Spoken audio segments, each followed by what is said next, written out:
Good evening, everyone. Thank you for being here tonight for our annual candidate forum. My name is Melissa Ferrari, and I'm proud to serve as Executive Director of the Raymore Chamber of Commerce. On behalf of our Board of Directors, thank you to our candidates for stepping forward to serve, and to all of you, our audience, for showing up and being part of this important moment in our community. We are truly glad you're here. Tonight's forum is an opportunity to hear directly from those seeking to represent you and to stay engaged in the democratic process right here in Raymore. I also want to take a moment to give a heartfelt thank you to our chamber members. It's your investment in the chamber that makes events like tonight's possible. As a nonprofit organization, we rely on member support, involvement, and belief in what we do. Because of our members, we're able to create opportunities that strengthen Raymore and keep it thriving. This evening we'll have two parts. We'll begin with City Council Q&A, followed by the Ray-Pec School Board candidates. And now it's my pleasure to introduce tonight's moderator, Dr. Mike Roy, pastor of Pathway Church and president of the Raymore Chamber of Commerce. Please help me welcome him.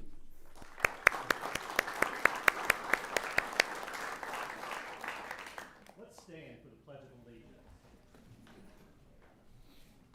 I pledge allegiance to the flag of the United States of America and to the republic for which it stands, one nation, under God, indivisible, with liberty and justice for all.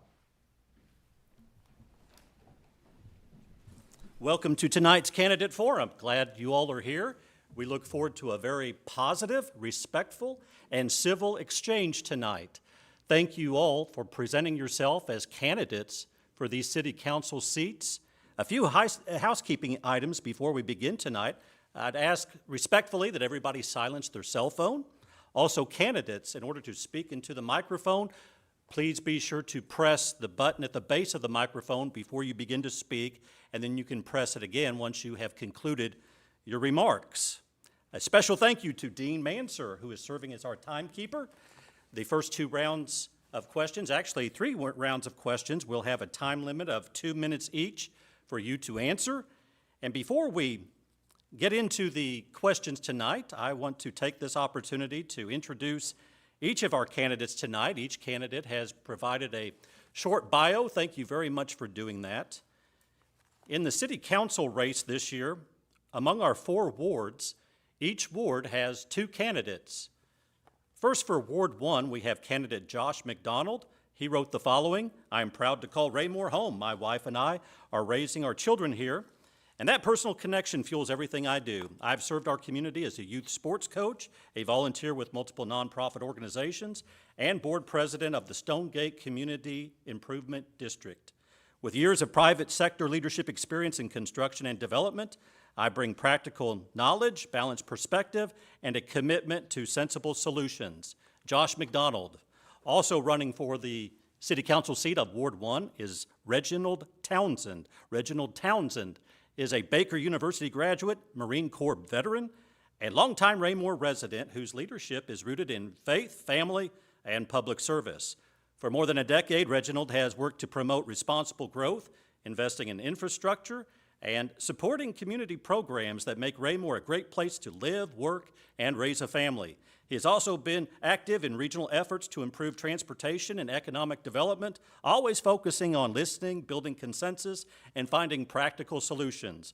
Reginald remains engaged in youth mentorship and healthcare initiatives throughout the Raymore peculiar area. Moving to Ward 2, we have 2 candidates, the first of which is Tom Circo. He wrote the following: "I've been married 53 years to my wife with 2 daughters, 9 grandchildren, and 15 great-grandchildren." He's a Christian man serving God through Jesus Christ. He has served at his present church 29 years and has served as the head of security and as an usher. He is an Army veteran. He is an owner of the Tom Circo Insurance Agency.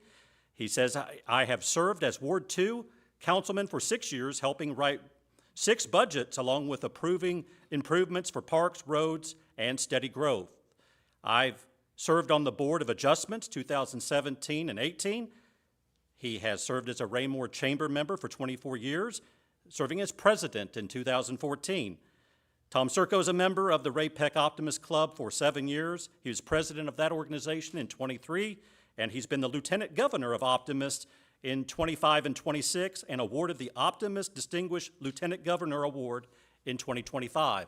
Also running for Ward 2 is candidate Tracy Williams. Tracy Williams has lived in Raymore for 7 years and is Ward 2's Evan Brook subdivision resident for 5 years. Her family has been part of the community for 25 years with stepchildren who graduated from Raymore schools.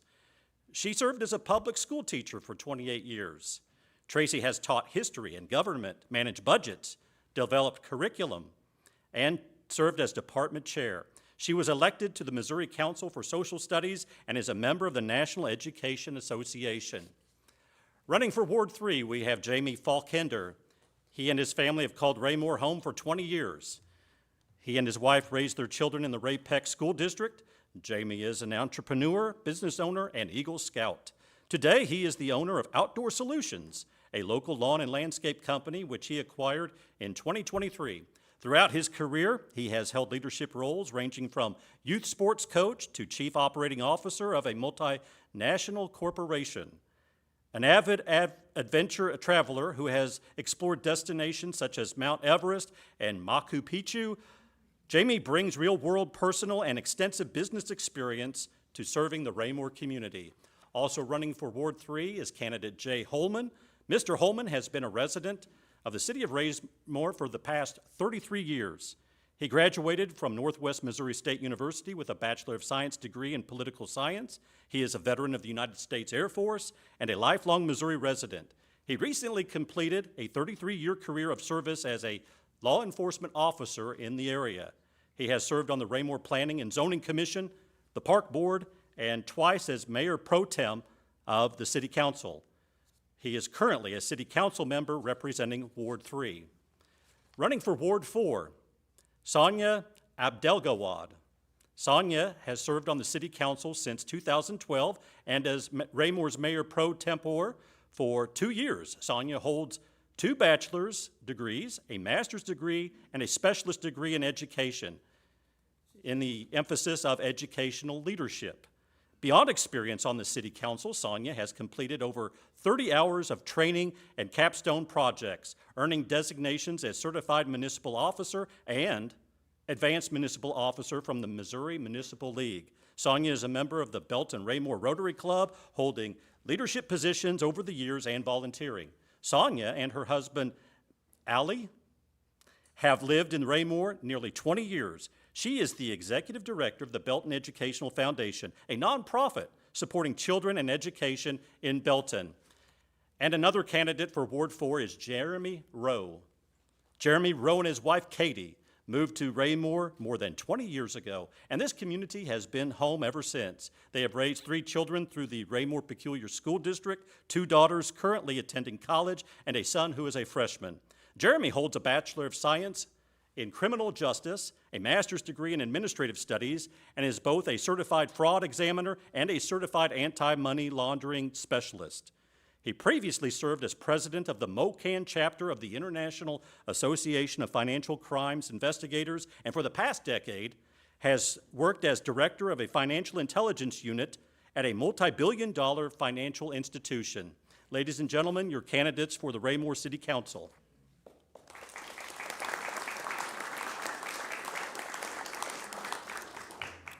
We will begin the round 1 of questions for the candidates tonight. Please keep in mind that each of these questions had been crafted by the board of the Raymore Chamber of Commerce and deliberated on over the last 2 months or so. And in these first 2 rounds, the questions will be drawn randomly. Each candidate in a particular ward will have the exact same question. The first round of questions pertains to experience and decision-making. So let us begin.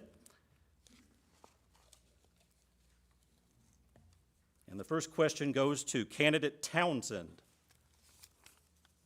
Can you describe a challenging leadership decision you faced and the process you used to reach a resolution? Thank you. Thank you for hosting this event tonight, and thank you for moderating. Yes, so there have been several particular incidences, whether it be as a member of the Belton Regional Community Hospital, Belton Regional Hospital, during the era of COVID and the impacts that COVID had on our community and the mask mandates and the politics that surrounded that, decisions of those not to or to take the COVID and wear the mask. Saw firsthand the impacts that had on our community, the stress it had on our medical profession, and more recently, also similar into the health field, impacts that the Health Care Act is having and the subsidies with regard to the Affordable Care Act and the impacts that has on our residents, them making decisions with respect to providing health care or, basic necessities. Also, as a city council member, experienced challenges and decisions on balancing the need for additional housing options within the community and what that means to our residents when it comes to the apartments and incentive-based decisions that were made to provide those units for our residents, and the need to diversify our tax base revenues so that we're not solely reliant on personal property taxes, but more have a diversified revenue stream so that we're not, as our community grows and as our Missouri legislatures have various tax incentives on the ballot that could potentially impact our city budgets, we need to find ways to continue to diversify revenue streams. So those are some of the decisions that have been before me as a member of the council and other civic duties that have been before me as my decision making. Thank you. Thank you. Candidate McDonald, also running for Ward 1, same question. Can you describe a challenging leadership decision you faced and the process you used to reach a resolution? Yes, thank you. Appreciate your time tonight in volunteering and serving our community, and thank you for all of you who are here. I've been in the private sector a long time. When it comes down to it, there are difficult decisions and choices that have to be made on the daily. There are maybe some larger decisions that come up long term, but in short, my approach is simple: gather facts, listen to the residents, ask tough questions, and make decisions as to what's best for Ward 1. I think transparency is wildly important when it comes to the public sector. I will always review proposals carefully, ensure public understands what's being proposed before votes are cast. I think that is an important part of our governmental process, is engaging the residents, engaging the taxpayers, and making sure that that they understand the process and procedure as to why we're making the decisions we are. Taxpayers deserve to know what city government is doing and why decisions are being made. Transparency also is a huge factor to the tough decisions that we have to make. Transparency builds trust, and in this position with residents and city leadership, and that trust is essential for good governance. Good leadership, I believe, means listening first, whether that's in the private or public sector. We have to listen first. And I want Ward 1 residents to know and understand that they have a direct line to their council representative with me serving in this position. I'll encourage community input on major issues before decisions are finalized, not after. At the end of the day, our role, I feel, is to represent the people of Ward 1 and make thoughtful decisions regarding Raymore's future while keeping our community proactively informed and involved. Thank you. A new but similar question now for the candidates running for Ward 2 of the Raymore City Council. We'll begin with candidate Circo. When community expectations do not align with market or demographic data, how would you determine the best path forward for the city? Or how would you balance what the community wants with market, economic, or demographic realities when those don't align? Thank you for being here and doing this tonight.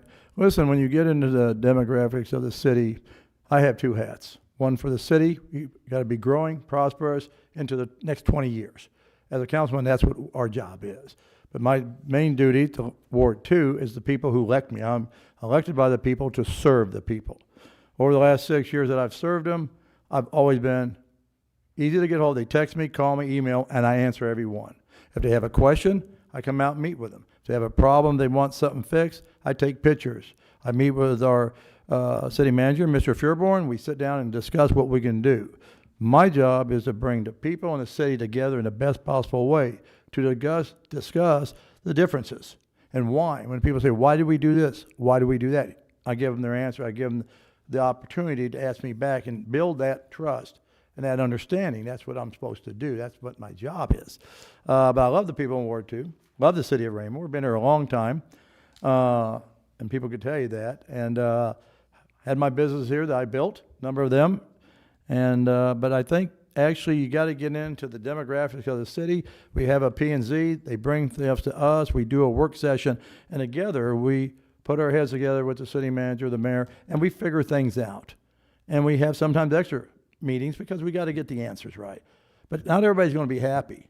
There are all some who want this and a lot that want that. And my job is to try to bring them close together for an idea and an opportunity to work together. We try to give them what we can with the parks, with everything else. We do try to make sure everybody has their sidewalks or parks. We do that. But sometimes it's a budget. We got to stay within our budget. Money doesn't grow on trees. Inflation goes up when what we're doing in a city. So it's not always an easy job to sit here and try to bring the money and the people together for the future. It's not an easy job. It takes a lot of work with experienced people. Thank you. Thank you. Same question to candidate Williams for Ward 2. When community expectations do not align with market or demographic data, how would you determine the best path forward for the city? Or how would you balance what the community wants with market, economic, or demographic realities when those don't align? As a teacher, well, first of all, I would like to thank you for sponsoring this evening, everyone who is here and everyone who is watching at home. As a teacher, I am confronted all too often with data. And the one thing you need to remember with data is there are faces behind that data. They're not numbers, they are people. Decisions at this level, they're not easy. We're a growing community. I'm all too aware of differences in our community as far as goals, as far as criticisms that have come and been presented to this body, disagreements on what priorities are, how those decisions are made. I know they're not easy, but I do believe you have to listen to the people. People come first, not just data. I do want to comment, Mr. Circo, on something you said. I have emailed you, and I have not gotten responses. I just wanted to throw that out there. With that said, I love this community. I'm watching it grow, and I see problems in the future. And I think we need to start looking at those things now. And I know we have a long-term plan, but we got to deal with now, not 20 years down the road. Some of us won't be here in 20 years. I live here now. I want to deal with these issues now. I want to make people's lives better now. Thank you for your response. Now we move to the candidates for Ward 3 of the City Council, a separate but related question. We begin with candidate Falkender. What organizations outside of your role as a future council member are you involved in that would help further your impact as a city representative? Thank you for the softball. No, I'm kidding. Actually, thank you. I guess everybody else has thanked you, so I should too. So thank you for hosting tonight. And as a member of the Chamber of Commerce, that is a part of my answer for that question. So member of the Chamber of Commerce, local business owner, locally involved in the school district. My daughter's getting ready to graduate. So I'd say that all of those things are things that I bring to the table as far as how I would still be involved. Taking it a step further, with my business, I actually have employees that also work here in the city. With my business, I actually also have contracts with the city, contracts with the school district. So I have a lot of interactions with folks that are locally involved. Could you repeat the question? I want to make sure I hit I think that was about it, but what else you got? Other organizations you've been involved with that would help your city, help you impact the city. Okay. So those are the things that would be direct impact currently. As far as previous history and other positions that I've had, I think that some of my experience at the multinational level, regional level, international level come into play in those positions and in those jobs. I've actually been on the other side of the table negotiating with the city. Back when there was a lot of jayhawking between Missouri and Kansas and trying to move businesses from Kansas, and there were some tiffs, I actually took advantage of that, relocated an office staff of over 500 from the Missouri side, downtown Kansas City, to Overland Park. So I see what those impacts actually have. Great, thank you for your response. Same question for candidate Holman in Ward 3. What organizations outside of your role as a future council member are you involved in that would help further your impact as a city representative? Well, I'll echo the thanks for being here tonight. And if you need a second profession, I think an announcer for the Royals or Chiefs is in your future. You got a great voice. So actually, it's a pretty varied experience. Before I was on the council, I was a member of the Parks Board for about 3 years. I was a member of the Planning and Zoning Commission for almost 7 years. So combined service, volunteer, and other to the city almost or over 20 years now, I believe. A number of unique organizations from my working history. I was a law enforcement officer for 33 years. So I was president of the Missouri Crime Prevention Association. Public safety is very important here in Raymore. And so I took the training offered by those groups, which was nationally known, basic crime prevention as well as crime prevention through environmental design. I did a short stint for about a year as a child abuse and neglect investigator for the state of Missouri. There is no more prouder or sad job than that, I can tell you that. And so a variety of experience across the board. I've worked for municipal government, I've worked for the county government, I've worked for the state government, I've worked for the federal government as a contractor, and I've worked for, private industry, taking away things from all of those experiences that help play into the decisions that we make here on the city council. Thank you for your response. Yes, sir. Now the question goes to the candidates from Ward 4 that's under this heading of experience in decision-making. And the first candidate that has opportunity to respond, running for the seat in Ward 4, is candidate Abdelgawad. Here's the question. When presented with a complex or unfamiliar issue, what is your step-by-step process for gathering information to make an informed decision? Very good. Thank you. Thank you guys for being here, for hosting, getting all the questions, putting all this together. Thanks to everyone who's watching.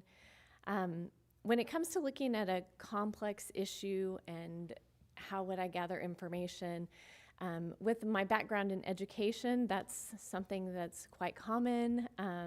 With all of my education, I have quite a bit of experience with looking at complex issues and gathering information.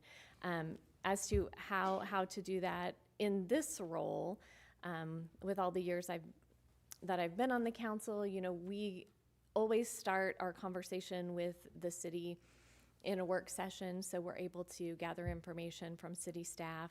I think relying on people who are the experts in the field is a valuable piece of information. My background is not in city government or sewer systems or building streets, all of the things that we talk about in this role, but we pay money to people who are the professionals in that area. So I think relying on them to communicate that information with us is very important. Asking questions, when there are things that come up and I don't know, I didn't hear the answer to my question in the presentation, then asking those questions, not being afraid to ask questions. And then what we have now that we didn't have when I was in college, the vast world of the World Wide Web, the internet. You can find so much information out there, but being able to determine, is it quality information or not? So gathering information, really weighing both sides of an issue when looking at making a decision, looking at data, and then of course talking to people, which a big part of this job is listening, but also talking to people, because you guys don't know about sewer systems or building roads either. So helping to educate the public is a big part of the job. Thank you. Great. Thank you for your response. Candidate Rowe, also running for Ward 4 of the Raymore City Council. Same question. When presented with a complex or unfamiliar issue, what is your step-by-step process for gathering information to make an informed decision?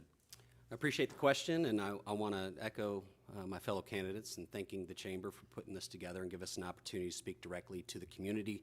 I also want to acknowledge all of the candidates that are up here. I know that we're in the midst of a race, and things can occasionally get understated, misunderstood, and things like that. And I just want to thank you for your willingness to serve and put yourselves out there and be open to scrutiny. It takes commitment. I think it deserves some respect. I also think it's important that we remember tonight that we're more alike than we are different. I think we all are passionate about this city. We all want to see this city successful. And I don't want anybody to lose a relationship in an attempt to win the moment tonight. So I'm not sure that a lot of votes will be decided. But to get to the question, I lead a large team of analysts and investigators. When we dig into a problem, we're conducting an investigation, we ask, we listen, and we try to solve the problem. We try to get to the root cause. It's how I plan to address things here with the people of Raymore. I'll approach every problem that's brought to us, and I'll ask 3 different questions. Who benefits, who bears the cost, and is it fair to the people who already live here? So that starts with questions, starts with research, starts with answers. Over the last 25 years, I've logged over 1,000 hours in courtroom testimony. And if you've ever testified in court, it's something special.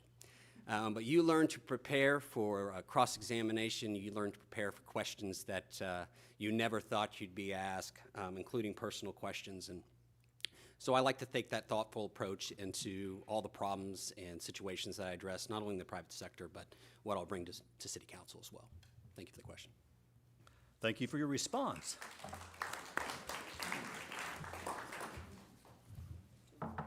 We move now to round 2 of the questions. And round 2's questions pertain to strategic vision for the city of Raymore. And in this round, we will switch the order in terms of who goes first for each ward. So now for the round 2 questions, candidate McDonald, if you could respond first to this question. How do you balance public input with technical requirements and economic realities to make decisions that support a healthy, long-term business environment? Thank you. That's a great question. Number one, I believe in transparency first. That has to be number one. Residents deserve clear, accessible information about decisions that impact their neighborhoods. Strategic planning should happen in the open with the community, not after decisions are made. And community feedback should directly influence council decisions. In these decisions, I believe are several aspects. Number one, we need to protect the existing residents, taxpayers, and businesses of Raymore. Number two, we need to clearly communicate the path forward.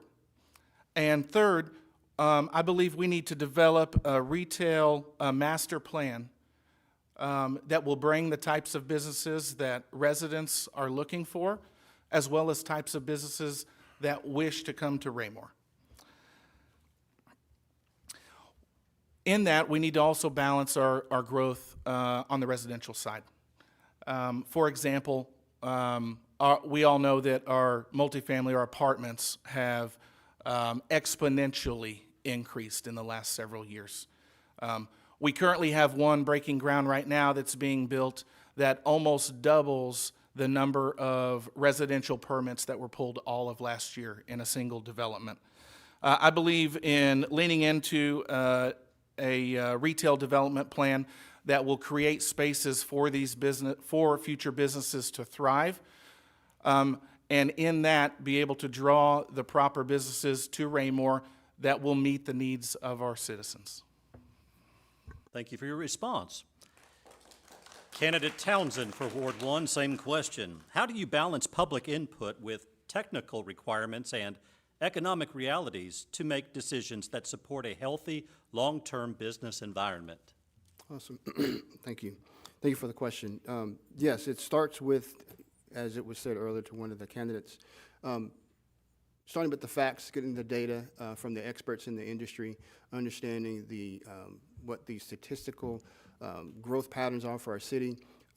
As our staff and council, as I was on the council at the time, we go through our comprehensive plans that gather input from the community that sets the priorities for our city.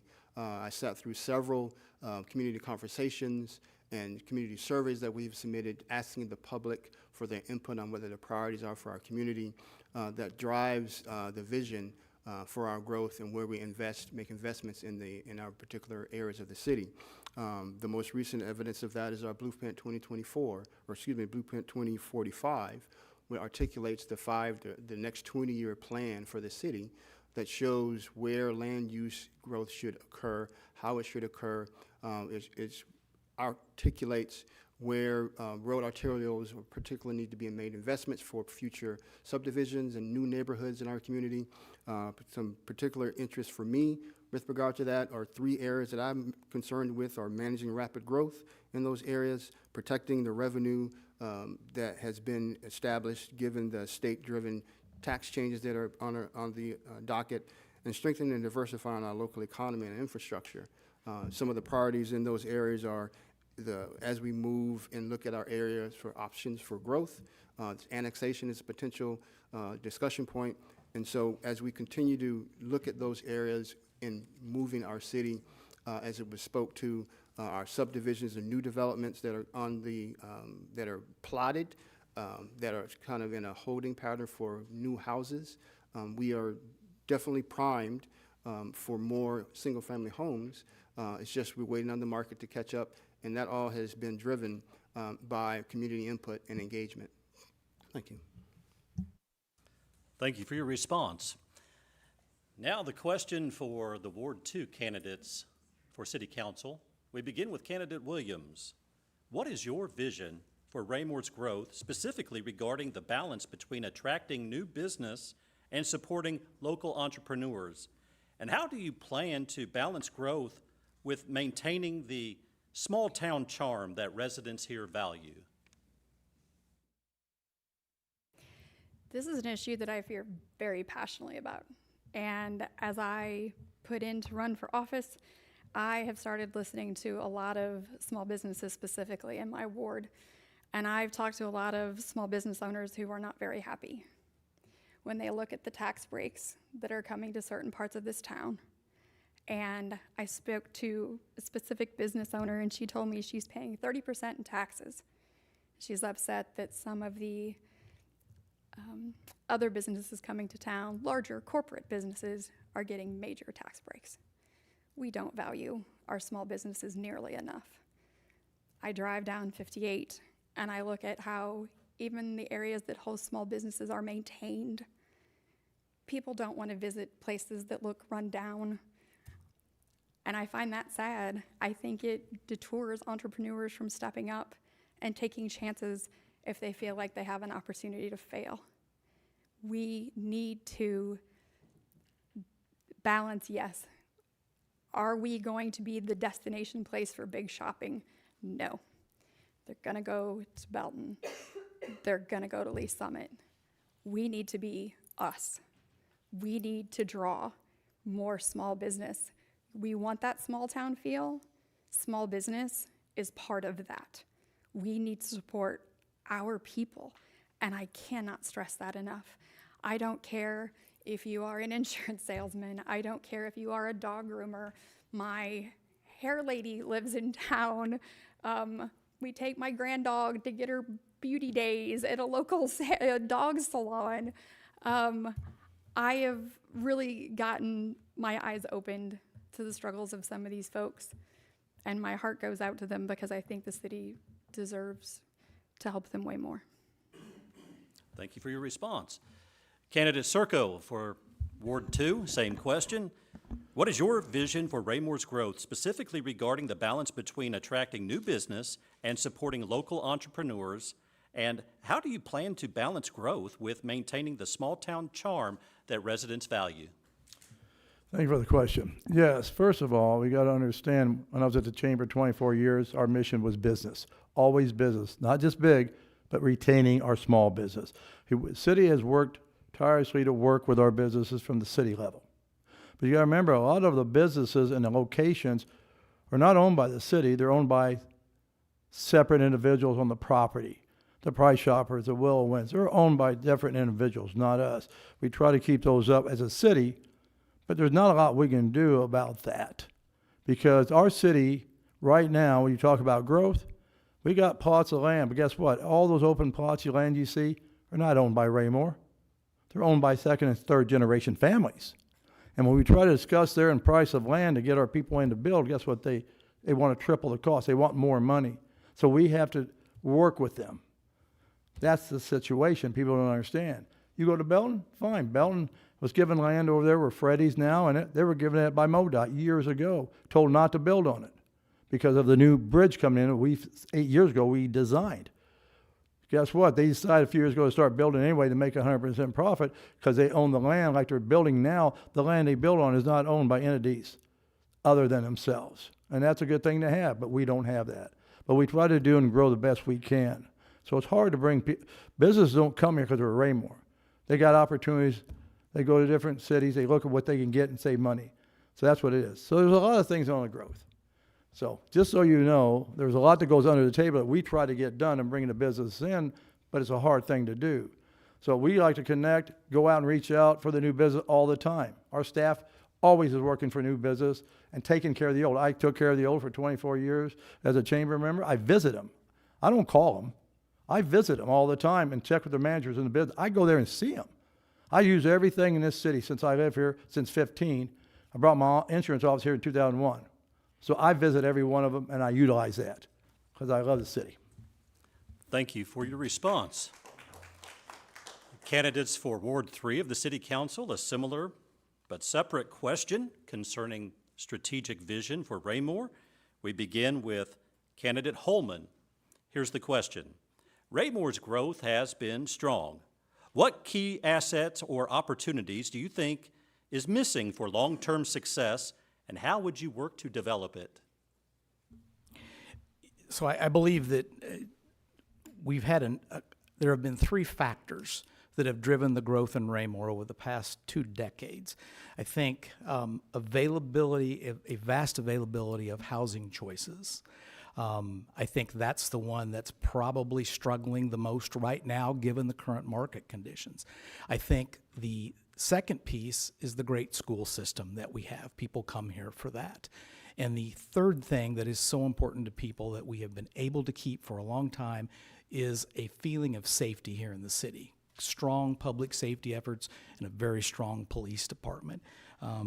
The housing situation since COVID and the cost increase in single-family homes has dwindled that opportunities that we had when I came here.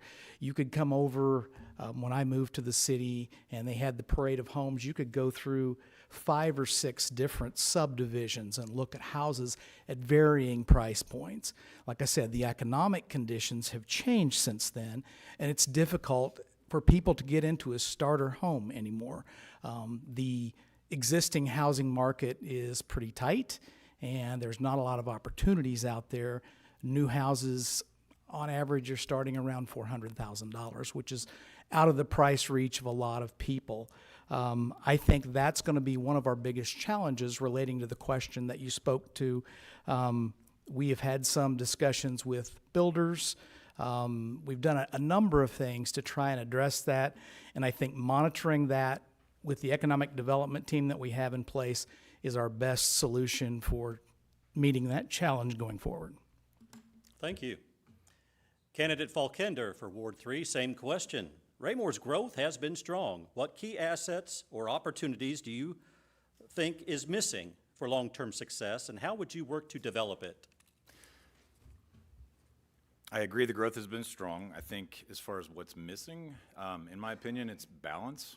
I feel like we've maybe leaned a little bit too far in one direction, and or maybe gotten a little bit over our skis as far as maybe some of the multifamily housing. I have nothing against apartments whatsoever, but I think that our growth has gotten to the point where the multifamily housing has outpaced single-family homes. If I'm not mistaken, based on what is already in the hopper and what is being developed now, that we're gonna be north of over a third of all residential will be multifamily.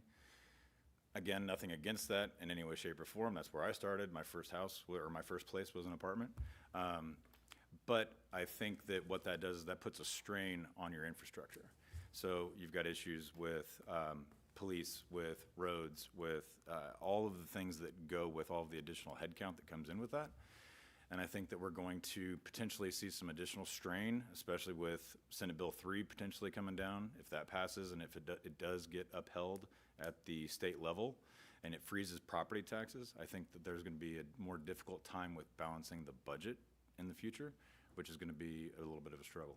So I think we're in a precarious position right now. I think we're at a pivotal point, and I think that we need to maybe rethink about some of our long-term strategy and see if we should maybe make a little bit of a shift in a different direction. Thank you for your response. And now a question for the candidates running for Ward 4. We begin with candidate Rowe.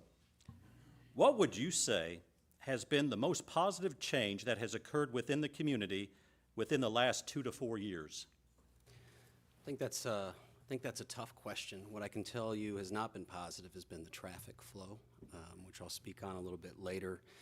But I do think that as some restaurants have moved in, revitalization at Willow Wind, seeing that place full and fully occupied with small businesses brings me great joy. It means we're doing something right, that these small businesses are able to be successful. And one thing that I really think that we have got right, and one of the reasons why I moved my family here 20 years ago, is our schools. I think we have a terrific school district. It continues to draw in families, and find a place to put those families is always a struggle. I think the challenge right now is finding balanced growth, and I think amongst, I totally agree with the candidate from Ward 1, Mr. McDonald, that we do need a retail master plan. I think we're all tired of driving across the highway to go to the restaurant or to visit the place that we need to go to. I'd like to stay right here in Raymore and have all of my needs met. And to do that, we need to make this place easy and accessible for others. So again, I think that maintaining consistent growth requires balance. And when it comes to speaking, we talked briefly about incentives and tax abatements and things like that. Some of those strategies that have been rolled out for those large apartments developments that we've seen pop up over the last decade, they're not contributing fully to property taxes for extended periods. It continues to put strain and pressure on our schools, our roads, our emergency services. Calls for service go up from a law enforcement standpoint, and we're not receiving the full funding that we otherwise would. And I think that that's not sustainable, and it's certainly something, as Jamie said, that we need to approach with more balance. I believe that growth should carry its own weight, not shift it. Thank you. Thank you for your response. Candidate Abdel Gawad for Ward 4, same question. What would you say has been the most positive change that has occurred within the community within the last 2 to 4 years? Thank you. So having served on the council for many years, sometimes it's hard to remember what was in the last 2 years and what's been further back. So forgive me if I speak of things that haven't happened in the last 2 years, but there have been some great things happening in Raymore for many years. Specifically in the last 2 years, I know every week or every other week, Mr. Mustine comes up and talks to us about our Parks and Rec department. We've seen great growth in the programs in Parks and Rec. We've redone a lot of the trails across the community in our parks. We've expanded Hawk Ridge Park. We've built TB Hanna Park. We've been recognized for having all-inclusive play areas in our parks. So one of the things that I'm very proud of as far as growth and change in the community in the last few years has been our Parks Department. Some other things that maybe people don't see that has been positive change kind of in air quotes. in the community is just maintaining our streets, maintaining our infrastructure. That's something that we budget annually. We add extra money to maintaining our streets and infrastructure to make sure that we never get to a place where we're in a panic position. And so that's something that changes, but oftentimes people don't see that change, just that maintenance of those basic things. Our Arts Commission has done amazing things in the community over the last few years. We've brought performing arts, we've brought visual arts, lots of great events for the community.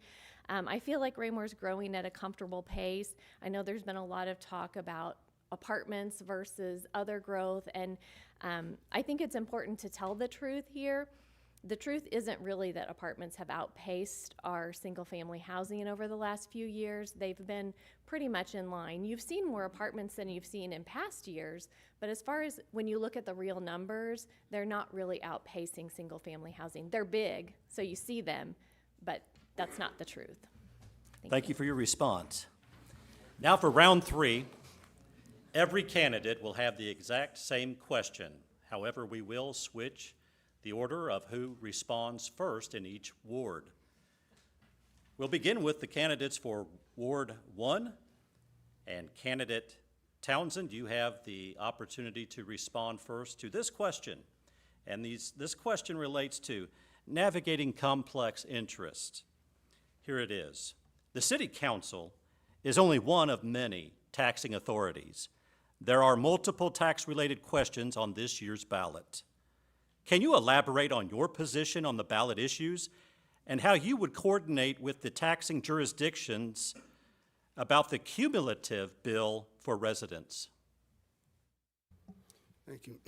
Heavy question. There are a lot of bills a lot of measures on the ballot that directly impact our personal income. That also impacts the city's revenues and budgets that goes to the level of service that we can provide. So as we balance as a council member and one who would benefit, from however that ballot measure passes, should there be a freeze on property taxes, I would benefit from that. But on the other hand, as a potential city council member, what impacts does that have on the budget and the level of service that we can provide at the rate that our residents have become accustomed to? The service that we are able to maintain our system, provide for our emergency police, provide for our public works department, provide for our parks and rec to maintain our park systems. So as we're having those conversations with our residents, as well as those taxing jurisdictions on the short and long-term impacts, what does that mean to the services that we're able to provide, and how does that change our services going forward? So we have to provide and do what I call war gaming, having rolling budgets that have scenario-based. Should the measure pass, what does that look like as far as a reduced revenue? What would we have to do to curtail certain services in our parks, in our public works, in our police force?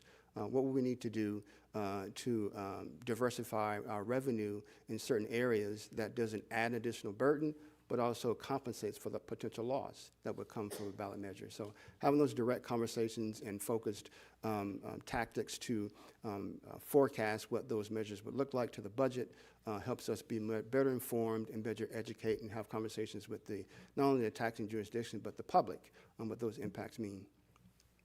Thank you for your response. Candidate McDonald for Ward 1, same question.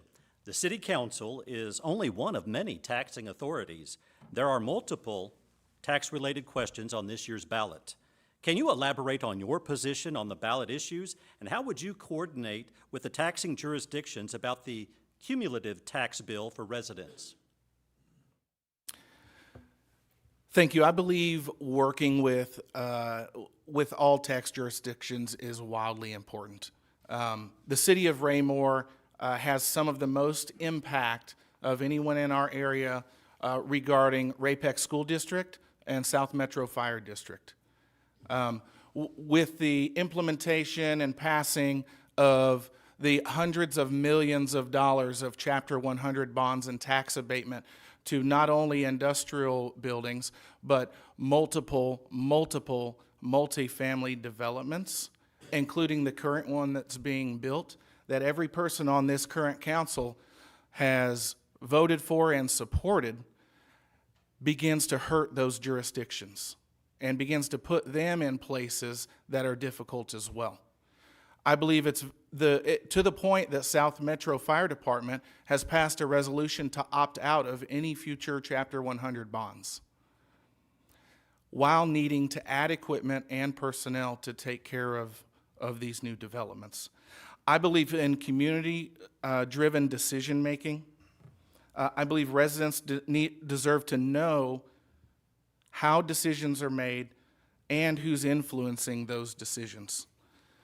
We even had the Raymore use tax that was attempted to be passed multiple times here in the last several years, to add tax burden to existing residents while we're handing out tax abatement to corporations coming in and developing the city. I don't think that's okay. I believe many of the issues that we have today and many of the resolutions that have been passed by this existing city council are creating some of the hurdles in this. During the middle of economic pressure on families, the city wanted more dollars from our families while giving away additional funds. Thank you for your response. We move now to the candidates for Ward 2. Candidate Circo, for Ward 2, you go first. Here's the question. The City Council is only one of many taxing authorities. There are multiple tax-related questions on this year's ballot. Can you elaborate on your position on the ballot issues and how you would coordinate with the taxing jurisdictions about the cumulative bill for our residents? Thank you for the question. Yeah, you got to understand what's coming on the taxing. One thing is South Metro's not our fire department. They're a district fire department. And I know they have to pay their trucks and they got to pay their funds. But what they do and put on the ballot's up to them. Our city and our taxing, for many years, when the property taxing goes up with the county, everything personal property, the city of Raymore has always kept their property tax that we come from the city level at a freeze. We don't want to tax the people. We don't have to tax them. A lot of other cities do. We don't. But on the other one, it comes from the county. And you want to do, like they mentioned here on that tax from the governor for the state to turn around and freeze, not only for the elderly people, but for everybody on your property tax. That will be a defining next 3 to 5 years. That will take a lot of money from all entities. At least everybody will hurt because we got to get the money back, and you just don't get it back. But you've got a city growing. You've got to have a budget. You got to have your money set aside. You got to bring it in. It doesn't come in, so now you've got to diversify. But we do not go out and generate our city and do the taxing. These are all implements of other entities doing these taxes coming up on the ballot that we hope and wish that weren't there, because it might sound good up front, but in the long run, people will get hurt because the cities will get hurt on the money. It doesn't grow on trees. So when you talk about taxing and different things coming up, a lot's not ours on this ballot. It's the county and different entities. So, and when we do our taxations, we extend them out. We don't add taxes to the people. There's not big taxes added on some of this growth that you see. And we did a survey 15 years, real quick. For 15 years, we've done surveys. 78% of the people coming here want to rent from the beginning. They do not want to buy or build. They want to rent. That's what we know. That's why you see that everywhere you see building multi-plan, because that's what people still want. And so that's what's bringing them in. They do spend money here. They do live here, and they pay taxes here on all the retail stuff they spend. So we get a lot of taxes for the city because of that. Thank you for your response. Now, candidate Williams for Ward 2. Same question. The City Council is only one of many taxing authorities. There are multiple tax-related questions on this year's ballot. Can you elaborate on your position on the ballot issues and how you would coordinate with the taxing jurisdictions about cumulative tax bill for the residents? I, like the gentleman next to me, have major concerns about what the state is doing as far as potentially shifting to a more sales tax-driven model. It's going to hurt, like you said. It's going to impact budgets for many organizations throughout this town, whether it is this body or it is the school district, county level, et cetera. One thing I do have a concern about And I understand apartments, and I will be honest, being a history teacher who does a lot of research, information I was finding was that a comparable town to ours, as far as growth right now, is Grain Valley, interestingly enough. And they do have more single-family homes. But as a person, as you said, I grew up in apartments, I grew up in a townhome, and those are critical. But one concern I have as well, I come in Cass Parkway about 4:30 every afternoon when I get home from work. And a lot of people are getting off shift. They don't come into our town to spend their money. They hop on the interstate and they leave our town because they can't afford to live here, and they sure aren't spending their money here. We're not getting their tax dollars. So I feel it's a double whammy as far as that goes. The apartments we are building, people who work at Newly can't afford to live in them. Like I said, and I see them getting straight on the interstate. They're not spending their money here. That's not going to help support our tax base. Thank you for your response. Now, candidate Falkender for Ward 3, same question. The City Council is only one of many taxing authorities. There are multiple tax-related questions on this year's ballot. Can you elaborate on your position on the ballot issues and how you would coordinate with the taxing jurisdictions about the cumulative tax bill for residents? So first off, sorry, I don't feel like anybody's actually answered that yet, so I'm going to take a little bit different approach.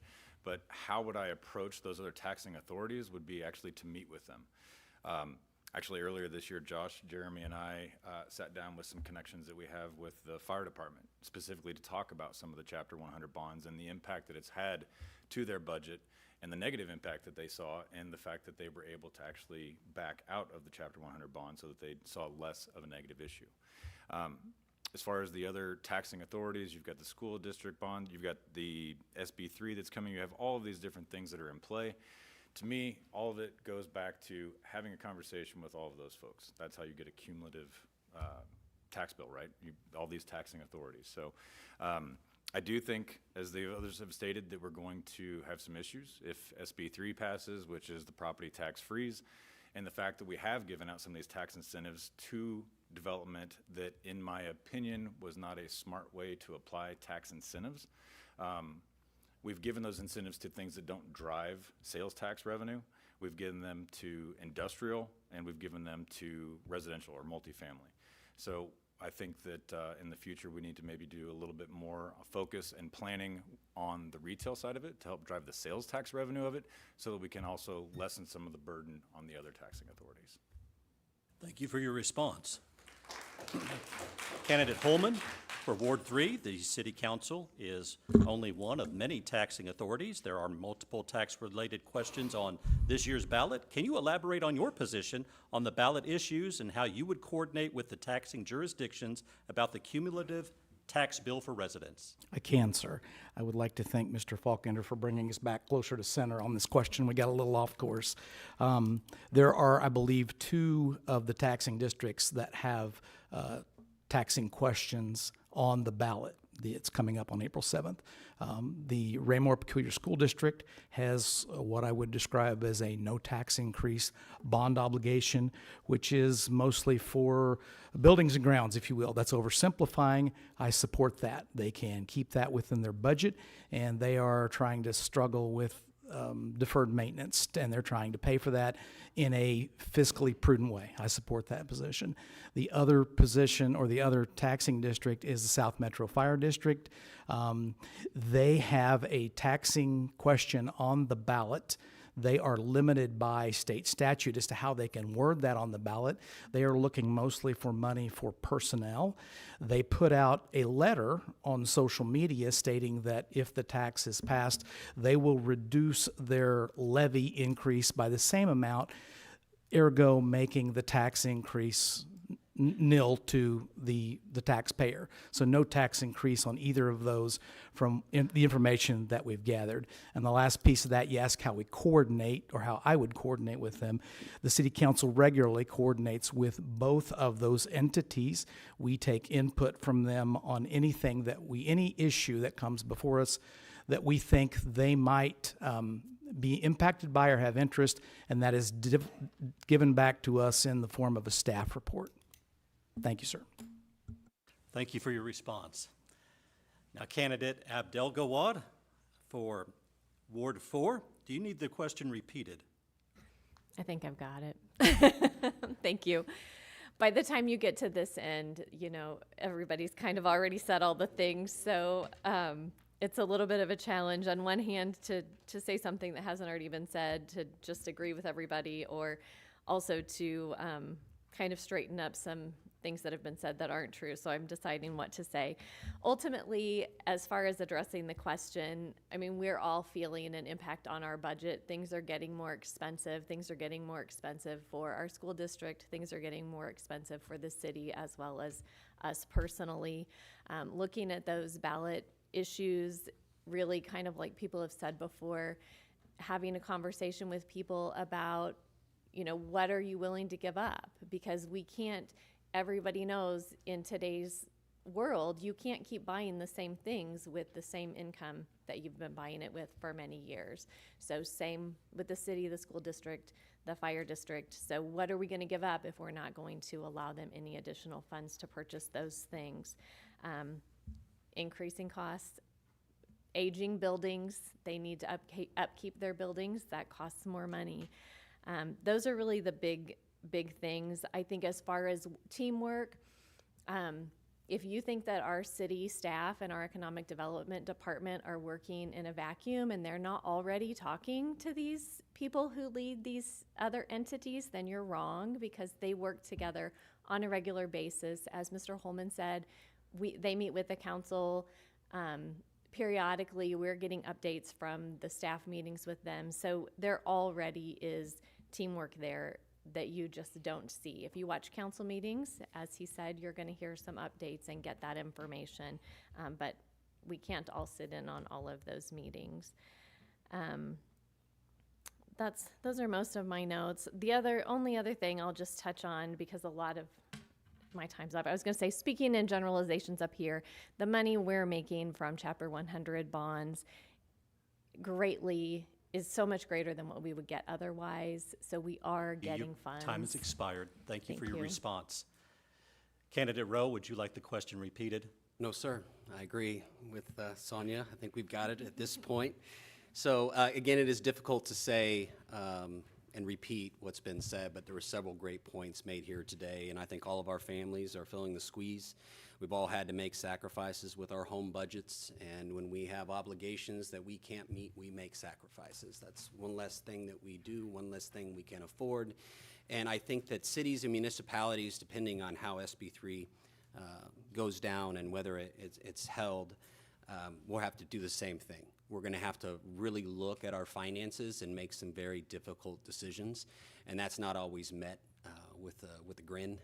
And so I look forward to meeting that challenge as someone who looks at budgets, manages properties on a day-to-day basis. You have to make some decisions. You have to decide. You have to restructure contracts, look to negotiate those out a little bit further. Again, reassess bids. And look at things like that. What I would like to see the city refocus on is relieving some of the burden in our small businesses. As prices continue to go up, our small businesses struggle more than the larger businesses to regulate their pricing and stay competitive. So whatever the city can do to help those small businesses stay in business, making sure that we're shopping local initiatives related to that. I do agree with my counterpart here that I do think the city does a good job in having conversations with these folks, but I do think that there is more that we can do to help them. So thank you for the question. Thank you for your response. Now for our fourth and final round. Each candidate will have 1 minute to give closing remarks. And again, we will switch the order on who goes first for each ward. The very first candidate to give 1 minute closing remarks is candidate McDonald. Thank you to everyone who made tonight possible, the Chamber of Commerce organizers, moderators, timekeeper. What a tough spot tonight, huh? My fellow candidates, residents of Raymore who took time to be here as well as watch tonight to stay engaged in your community. This campaign has always been about one thing for me, being a voice for you. I've spent countless hours and had the opportunity and honor listening to residents, hearing your concerns, and understanding what matters most to your families. That connection does not stop after election. It's exactly how I intend to lead. I believe in transparency and accountability. You deserve to know what decisions are being, not just what decisions are being made, but why they're being made. Because the truth is, decisions made at City Hall don't stay there. They affect our school district, our fire district, our infrastructure, and most importantly, the families and businesses who call Raymore home. If elected, I'll lead with integrity, listen first, and always put the people of Ward 1 at the center of every decision. That's 1 minute, candidate. Thank you very much. Candidate Townsend, closing remarks. Thank you. And again, thank you for moderating. Thank you to Melissa for hosting this in the chamber, and thank you for the timekeeping. It was very difficult for us to kind of stay on task and on point. But it's been a fun night. It's been fun listening to everyone and all the candidates and presenting their case to the residents and to the community. I also want to thank my family for being here tonight and giving me that moral support, and all the members here. I look forward to the opportunity to serve again to the residents of Ward 1 and the community as a whole, because as a city council member, it's not just specifically about the ward, but it's also about decisions for the entirety of the community that we serve here in Raymore. When we moved here in 2010, for many of us in this room, it was because of the small town feel that this community has. It's because of the community neighborhood feel that it has. And as my time on the council from then until now, we seem to have preserved that, because as I reached out and talked to different people in the community, even those, and I was pleasantly surprised as I walked through and knocked on their doors to ask them to participate, notice how their porches also had welcome signs. It's similar to our single family. So thank you, and look forward to your election and your vote on this April the 7th. Thank you for your response. Candidate Williams, closing remarks, please. Listening to some of the folks up here, and again, thank you for everything this evening. I'm the newbie to town. I get it. But one thing, when I moved here, and I moved my family here, I like to think that I bring in a perspective that some people don't see from the inside. And as I said, I'm a teacher, and every day I work with students and families and colleagues. I'm a listener, I'm a problem solver, and my goal, my entire life as a teacher, has been to help people succeed. And that's not just students. That's everybody in this room. It's everybody in this town. And that is something I am very dedicated to. And I've put this and said this to people before. I've always told my students as a social studies teacher, get out there, get active, get involved, take the chance. And that is what I'm doing. I'm trying to step up, and I want to represent people to the best of my ability. Thank you so much. Candidate Circo, closing remarks. Thank you. Real quick in a minute, I can tell you from my history, I have the history, I have the credentials, owning big business, running business with employees. I understand what it takes to have your budgets, to turn around and get your funding. I've been here for a long time, connected to so many entities. I didn't just sit around. I have always been connected with the chamber all the years, with the Optimist, with the businesses. As a small business, I know them all. I visit them all the time. I use them. But I've been here with the experience in the years, in the 6 years I've served, the 6 budgets we've helped create for the city, for the growth, so people can have the parks, have what they have. The small town feels nice, but they want a lot more. And they want, people would rather have more of the mid-time feet, but they want a small, but it's hard to do. It's just, if you want this, it takes money, we have to go get it, and we have to figure it out. So we are here in business, but my experience levels have been there. My connections to all these civic places have been there. I've always done it. I've always been part of it, and I love this city. So ask you all on April 7th, just get out and vote. It's your right. Thank you so much. Now, Candidate Holman, closing remarks. Yes, sir. Raymore is a wonderful and beautiful city. It truly is.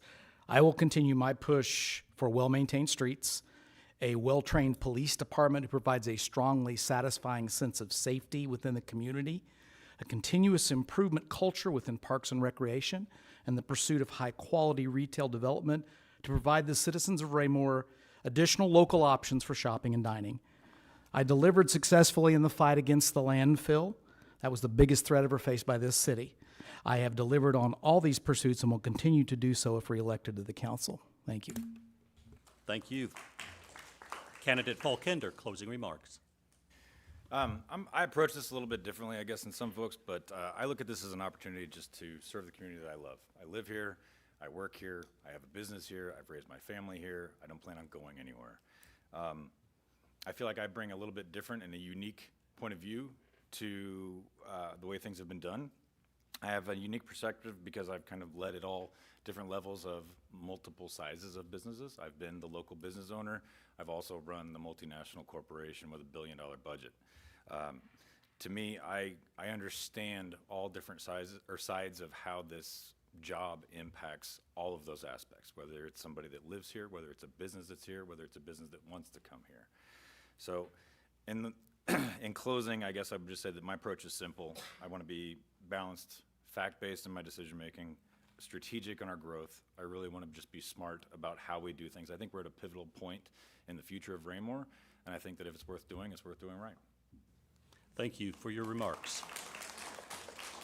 Candidate Rowe, closing remarks. Appreciate it. I want to acknowledge there's been a lot of thank yous, but I think the city staff, I've had the opportunity to sit in on quite a few meetings, attend quite a few events, and I'm really impressed with the performance of the city staff. And I think David Gress is behind the mirror there, so David, thank you for not shutting off my mic. But I wanted to say the most cliche thing I can, but it's from the heart. I believe in serving first, serving others first. I love this community. I want to give back to this community. And I think that after 15 or so years of the same perspective, the same thought, the same leadership from Ward 4, what I'm hearing from the people that I've gone door to door to and engaged with and had kitchen table conversations with is they're ready for a change. They're ready for a new perspective. They're ready to a challenge for the status quo, and that is what I want to bring. I love Raymore. I love that it's my hometown. I love to come home to it after a long day at work. I find peace in it, and I'd like to have that for other people. So appreciate the questions. Thank you. Thank you. Candidate Abdelgawad, closing remarks. Thank you. As I was thinking about what I was going to say tonight, I really thought about the first time I sat up here and did this 15 years ago. And so just a quick shout out to the people who are up here for the first time. It takes courage, it takes bravery, it takes a lot of passion for your city to sit up here and do this. But over the years, so many issues before us, so much learning, so many fabulous mentors, both sitting up here with me, city staff, even people outside of the city that I've learned from. I've learned from some of the best. 15 years ago, I stepped up here to bring professionalism, to bring a local focus, to bring communication and caring to this position. And usually when I'm sitting up here, there's not much room for feelings. I want to look at the expert information. I want to look at the data. I want to really evaluate what's before us. But tonight, I just want to share that I feel honored to have served this city for 14 years. And I promise that when I'm reelected, I will continue with my record. Thank you. Thank you for your response. Thank you so much to all of our candidates for participating tonight. This concludes the forum for the City Council candidates. In 5 minutes, we will begin the forum for school board candidates. Thank you so much.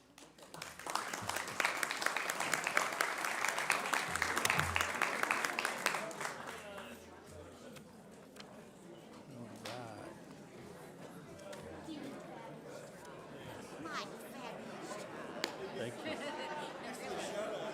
Yeah, there you go. In your other career, you could have been an MLB announcer. Maybe.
To talk and push again to.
We're getting ready to get started, so we can have everyone take your seats.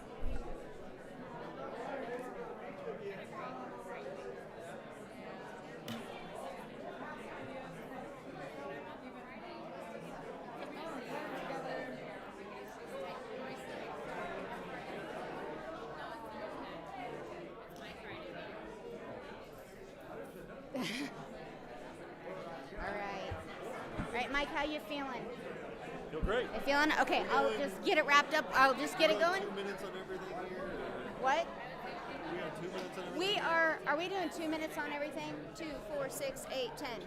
2, 4, 6, 8, 10. 2, 4, 30 minutes. And 1 minute closing. We should be able to get it done close to 8. Okay.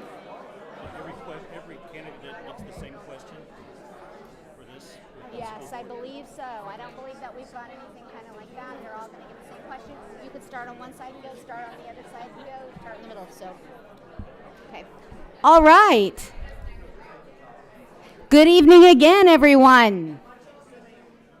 We will get the school board portion of this forum underway. Again, my name is Melissa Ferrari. I'm the executive director of the Raymore Chamber of Commerce. Thank you all for being here tonight. Thank you, audience, for being engaged and being here. We will go ahead and get started. Before we do, I want to give a shout out. We have a bagel break out in the lobby provided by Einstein Brother Bagels, one of our chamber members, and so we appreciate their supporting the chamber and the work of our community. So I would ask again everyone to please shut your cell phones off. And once again, I'd like to introduce our moderator, Dr. Mike Roy, Pathway Church pastor and the president of the Raymore Chamber of Commerce. Mike? Thank you so much for being here this evening. Thank you to all the candidates for your willingness to serve in this capacity. The format for the forum for the school board candidates will take place as follows. I will introduce each of the candidates with a short biography piece, and then after that, we will have 3 questions. Each candidate will have an opportunity to answer each question. We'll try to switch up the order of who goes first and who goes last, and then there will be one closing remark that is hopefully in response to a question that the Chamber Board has formulated. So let's begin with a little introduction of our candidates for Raymore Peculiar School Board. Paul Kaufman, running for school board. He wrote, "My name is Paul Kaufman. I've lived in Raymore Peculiar School District for 35 years. I have had 4 children graduate from Ray Peck High School, and my wife Amy has previously been a substitute in the district.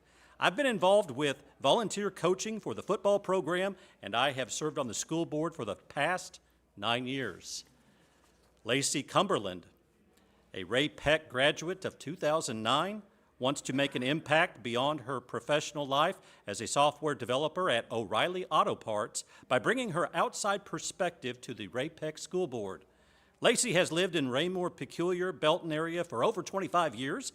While Lacey is not an educator, she has experience with multiple educational styles from private schooling to her public education at Ray Peck, along with vocational classes in high school and remote learning in secondary education. Her hobbies include scuba diving, sewing, and 3D printing." Next candidate for school board is Ruth Johnson. She writes, "My name is Ruth Johnson, and I currently serve on the board. I have resided in the Ray Peck district for over 30 years. My husband and I raised our 4 children in the district, and I now have the amazing blessing of being a Mimi to 2 amazing little girls." And the next candidate is Patty Phillips. She is married to Chuck Phillips. She writes, "We have lived in the district since 2000. We have 2 children who attended Ray Peck schools from kindergarten through high school, and both graduated from Ray Peck. I am a certified pediatric nurse practitioner, and I've worked at Children's Mercy Hospital for almost 25 years. I am a certified pediatric nurse, CPN, and a certified pediatric emergency nurse, CPEN. I've been on the school board for the past 2.5 years. The next candidate for school board is Tommy J. Walsh. Tommy J. holds a Bachelor of Arts from Brigham Young University and has earned a Master's of Social Work from KU and an MA in School Leadership from Baker University. Currently, Tommy J. is involved in Ray Peck Rush as a volunteer. Tommy J. is also a mentor for LGBT youth and has been a Raymore homeowner since 2000. Their spouse works for the district, and their son graduated with bilingual honors, Bright Flight. Finally, their daughter is currently a sophomore at Ray Peck. For the past 25 years, Tommy J. has worked as a child adolescent therapist, as a school social worker, and for 5 years as an online therapist. And then the final candidate could not attend tonight's forum, and that final candidate for the Ray Peck School Board is Christine A. Sarsfield. Christine received her formal college education at Allegheny College of Cumberland, Maryland. She retired from a career in the dental field for 25 years as a dental assistant, then registered dental hygienist. She's married to her husband, Joseph Sarsfield, for many years. She is a mother and a grandmother of 3 grandchildren. Christine has served on the Cass County Republican Central Committee for the past 3 years, and she's been a Raymore resident for 18 years. Christine was unable to join tonight's candidate forum. Ladies and gentlemen, our candidates for the Raymore Peculiar School District Board.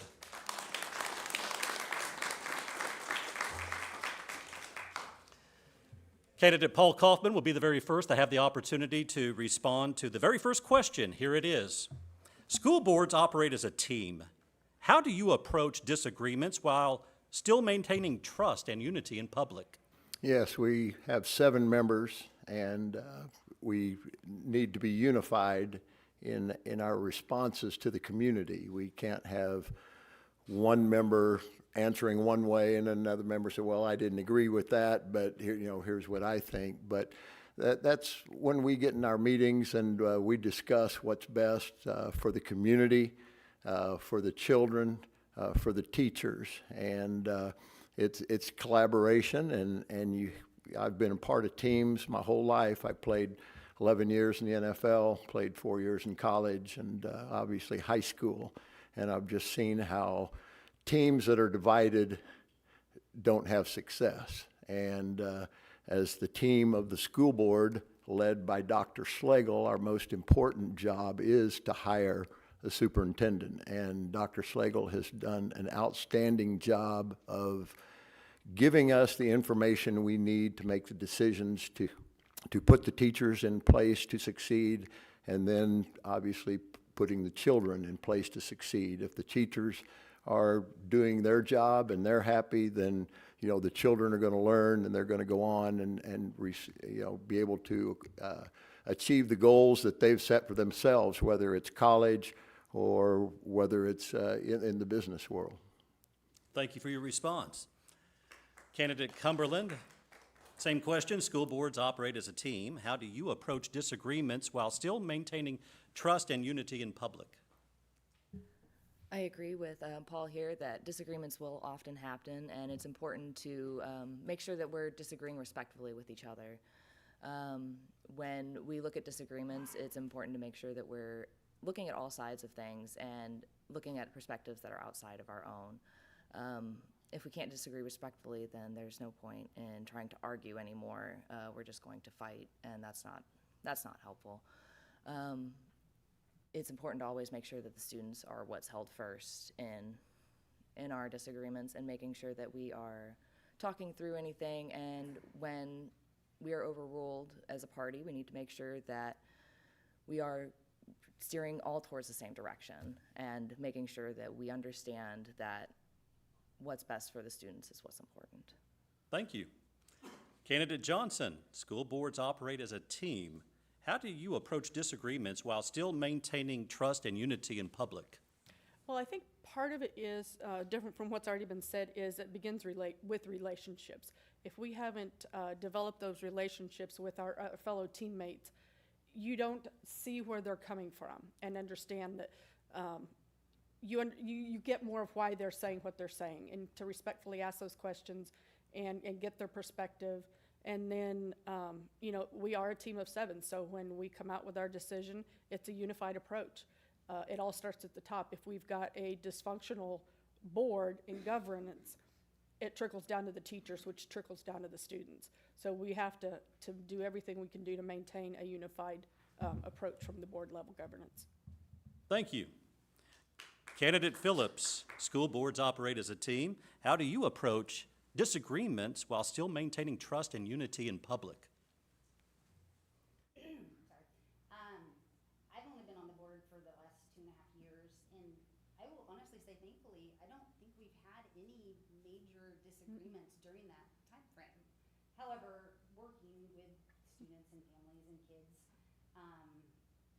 there's always going to be some kind of disagreement. Not everybody's going to see eye to eye.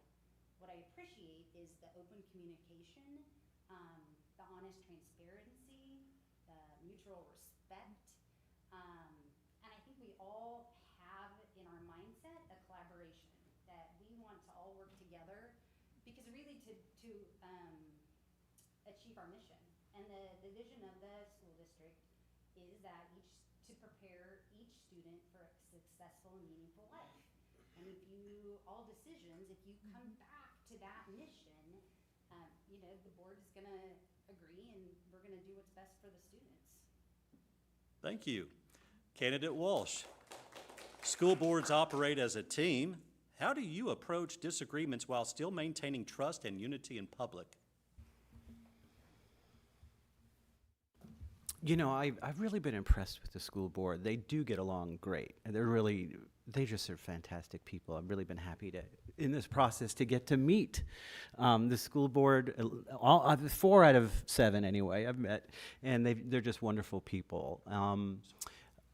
I think there will be more disagreements as our district grows. It grows more diverse. But the key piece is how do we maintain a unity and civility in public, and I think that is important too. Separating our feelings from what each candidate has said, what's best for kids. We want to focus on what's best for learning, what's best for our students. And so if everybody has that in mind, I think we can work through any disagreement. And I like what Ruth had to say about, getting other people's perspectives and understanding. We're not fighting to win. We're fighting to understand one another. And when we do that, I think most of the decisions, if not all of them, would be unanimous. So I want to hear more about the NFL later, though, Paul. So I have to find out about that. Hopefully not for the Raiders. All right, thank you so much. Thank you for your response. A little housekeeping matter. Could all the candidates be sure to press the button at the base of your microphones and make sure your microphones are on? Second question, we'll begin with candidate Johnson and move our way to Phillips, Walsh, Kaufman, and Cumberland. So candidate Johnson, here's the second question for the evening. What responsibility does a board member have to listen to community concern while still making decisions in the best interest of all students? What actionable steps will you take to ensure that that happens? One of our primary pieces to our job is to be a conduit between the district and the community. We have been voted on by our community, so they have in turn entrusted their trust into us. So I think that communication is always key. Anyone that knows me knows I can talk to anyone about anything most of the time. So that's never an issue for me to be able to address the public.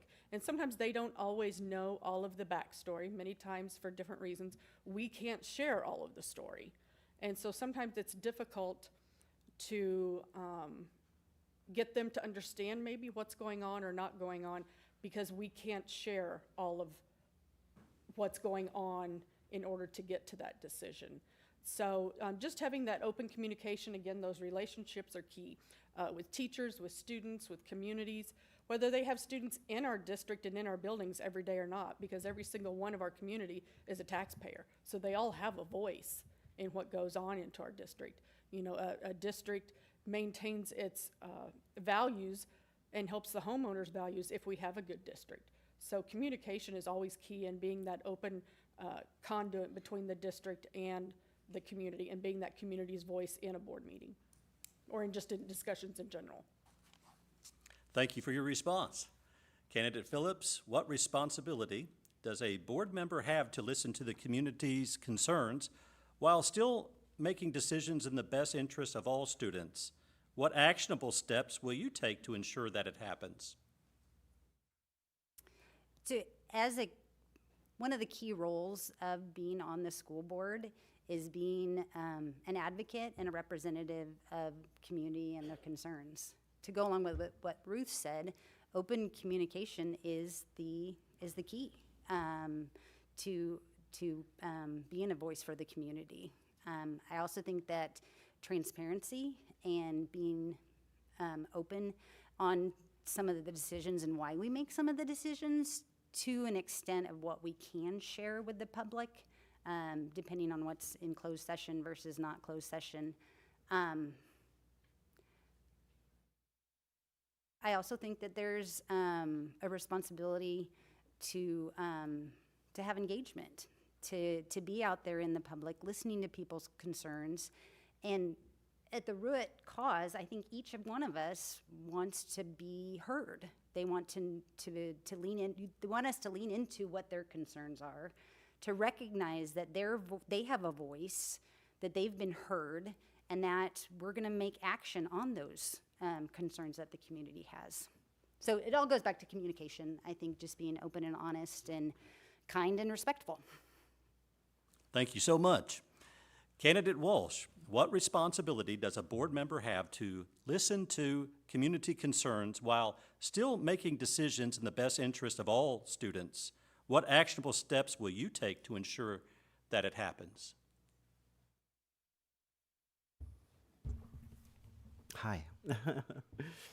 I've actually faced this head-on recently, concerns from the community, which is important. I mean, we represent the community, and we lead the community. So we have a double duty there. Transgender has been quite a topic lately on Facebook, some very negative things. And that's a concern, and it's a concern from the community. There's concerns from the community about transgender in the bathrooms, transgender in the locker rooms. And I don't think kids come to school wanting to invade anybody's privacy. Kids come to school to learn, and they want to feel safe. They want to feel welcomed, and they want to feel that they belong. We have in our school district many transgender children, parents, trans parents, you can see them. We have trans spouses. We have LGBT in our schools, and they are welcome. Now, sometimes the community might not like LGBT, but they have rights. We have rights. We are here, and we're not demonic. We're not here to hurt anybody. We just want to live pursuit of happiness.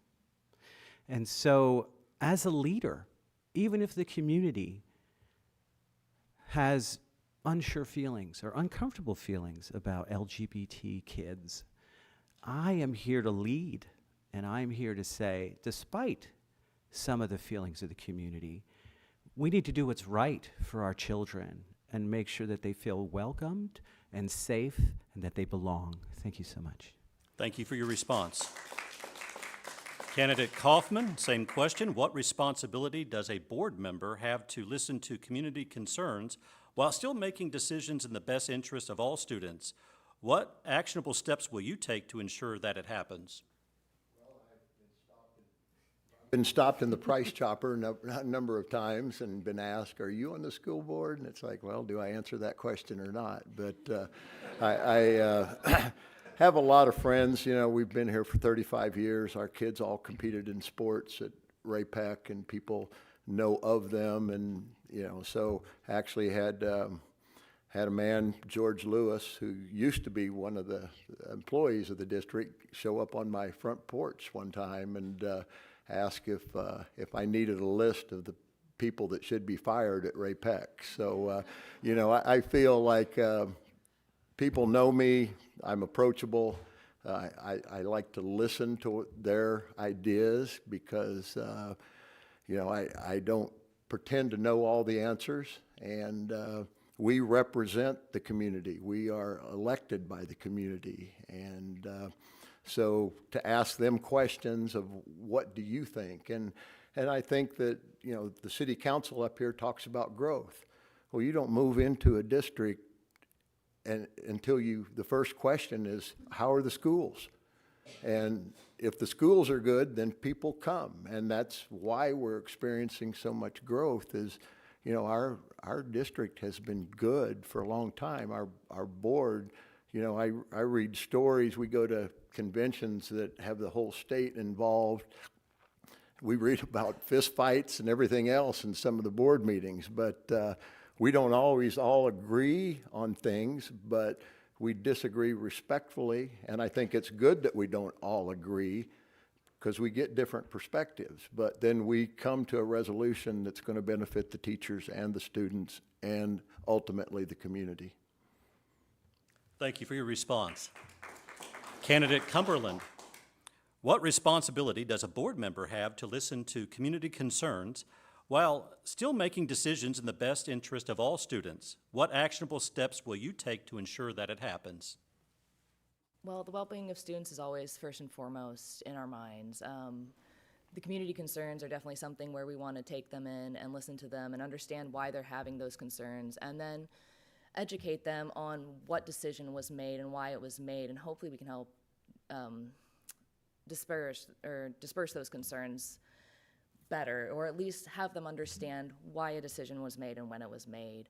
Again, it's incredibly important to listen to the community, but the education part, I think, is the most important part, and ensuring that everybody understands the perspectives that we're coming from. Thank you for your response. For the third question in the forum tonight, we will begin with candidate Walsh and move in the order of the candidates left to right. From our perspective, right to left. So candidate Walsh, you will go first. Here's the question. What do you see as the board's primary role? And just as importantly, what is not the board's role?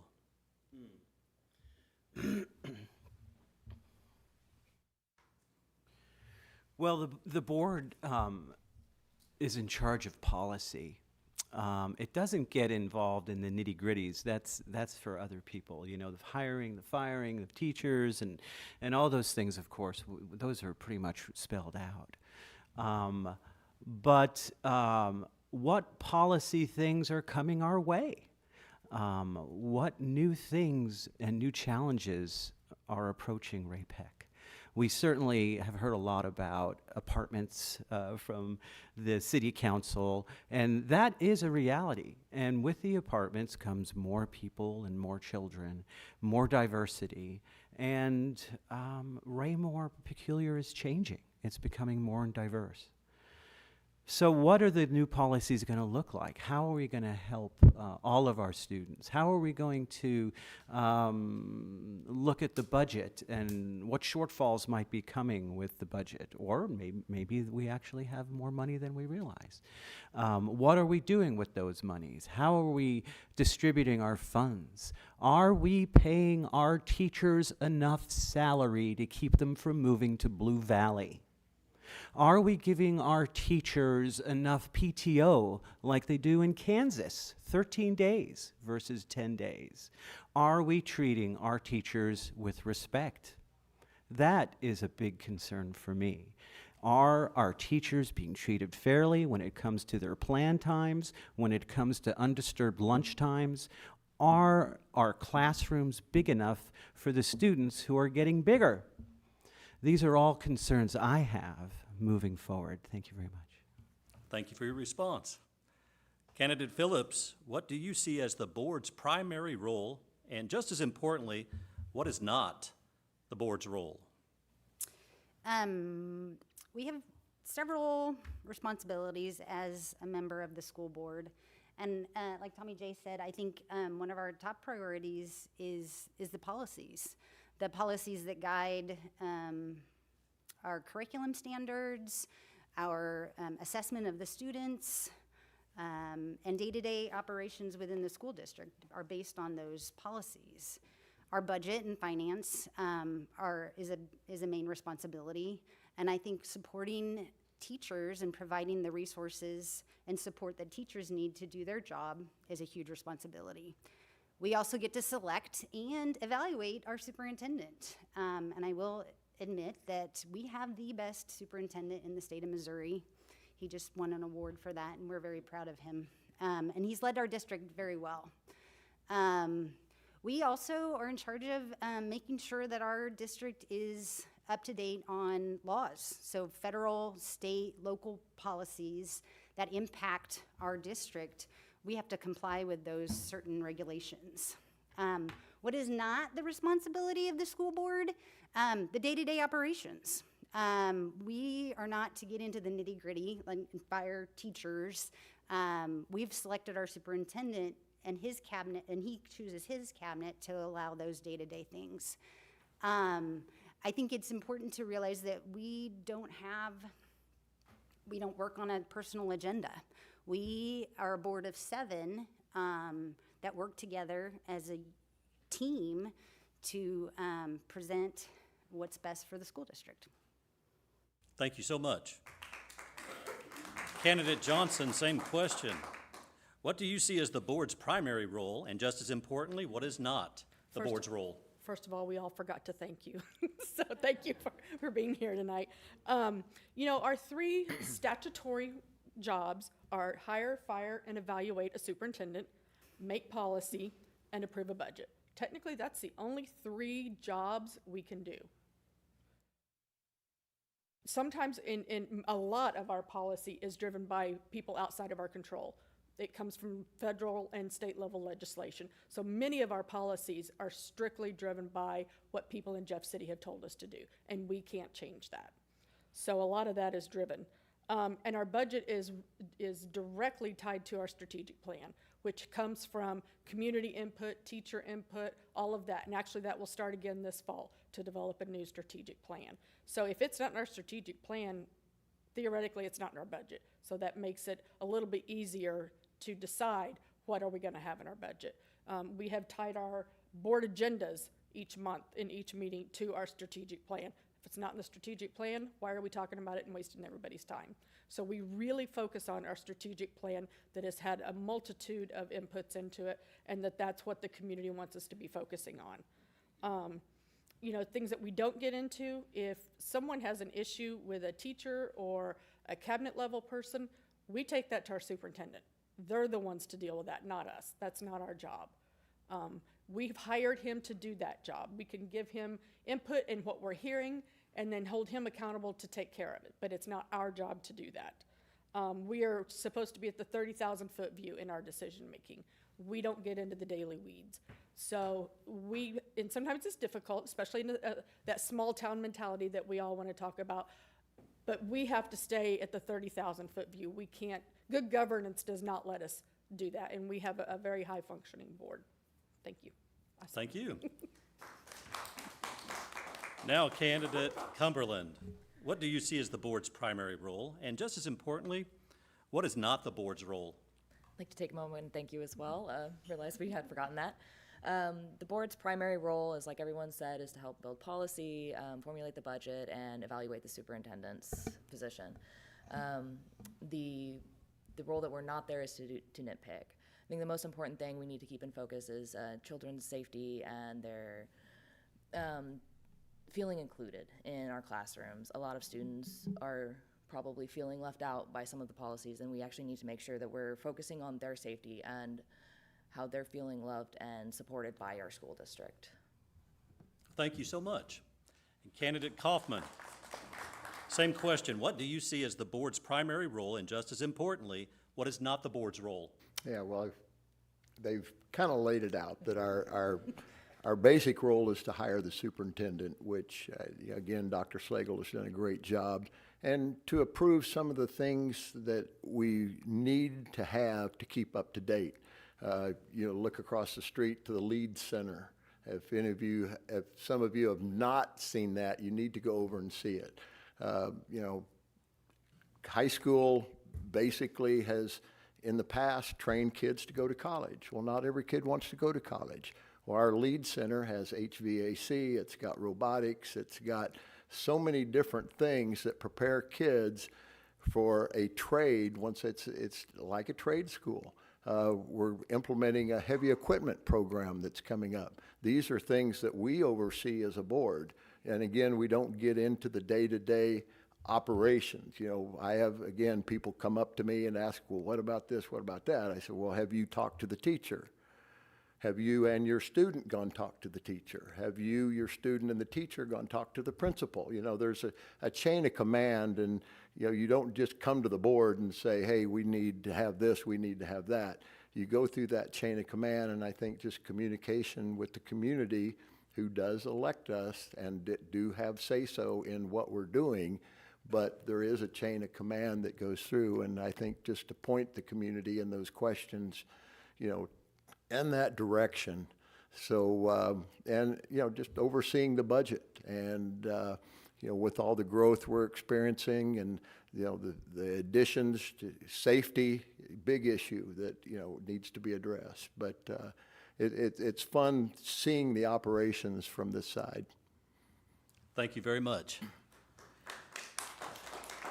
And now the last question of the evening for the school board candidates will be a closing remark, and you each will be allowed 1 minute to answer this particular question. The order we'll follow is that we will start with candidate Phillips and then move to candidate Walsh and then over to candidate Kaufman, then Cumberland, and conclude with candidate Johnson.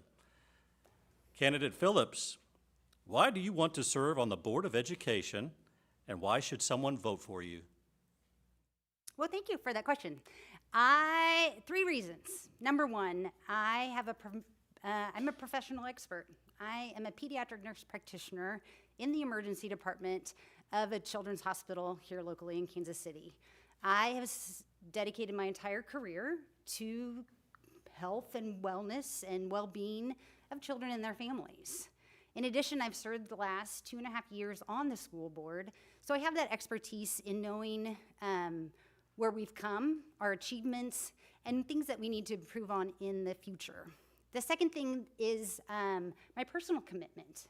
We've lived here in the district for over 25 years. We've raised our children here.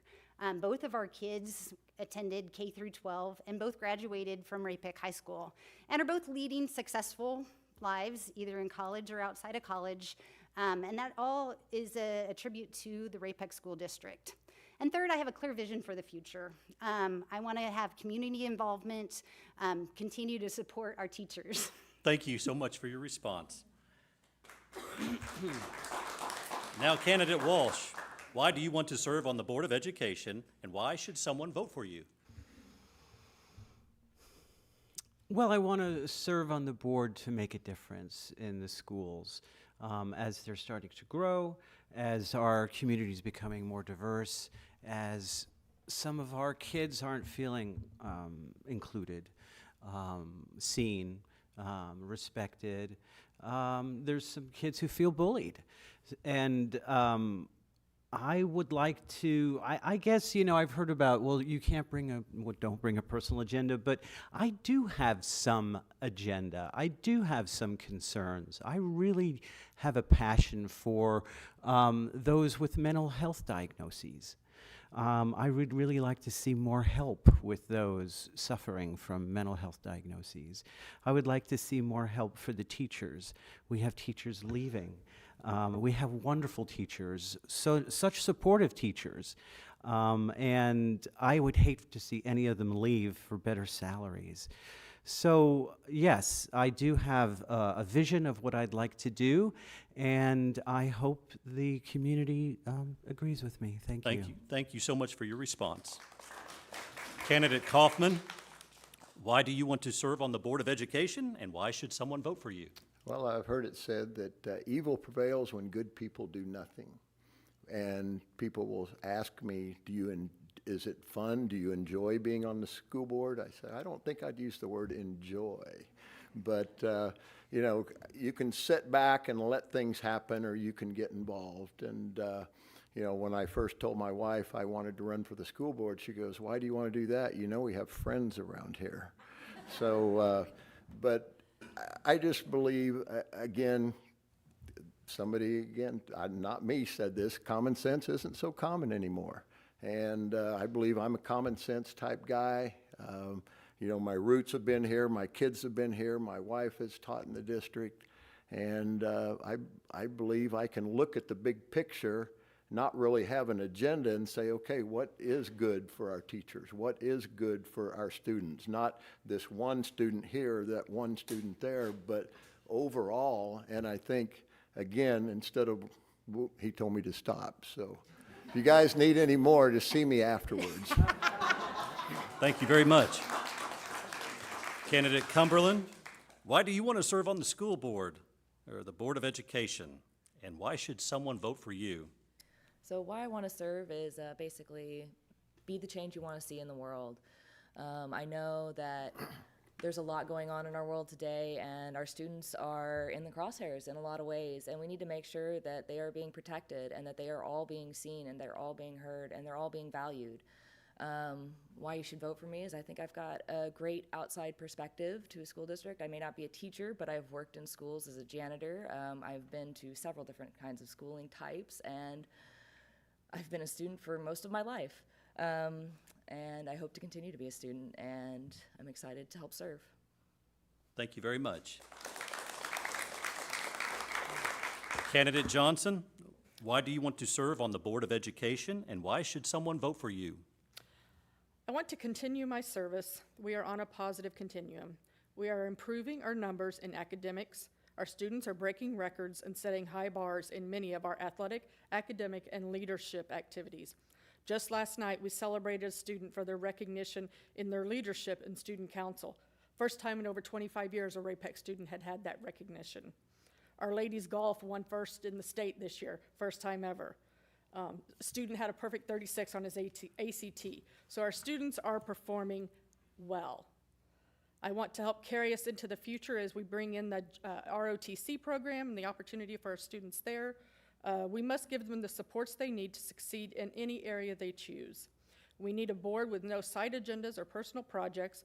Our current board is focused on seeing all students grow and learn, not only academically, but personally. Our public deserves to have a board who is actively engaged, constantly learning, and holding the superintendent accountable. And I respectfully ask for your vote on April 7th.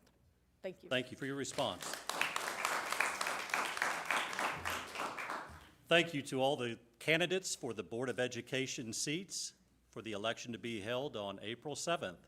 Thank you for your willingness to serve. Thank you for participating in this forum tonight. This concludes our candidate forum. Thank you all for being here. Thank you, Roy. Thank you for your time. And Melissa, and thank you.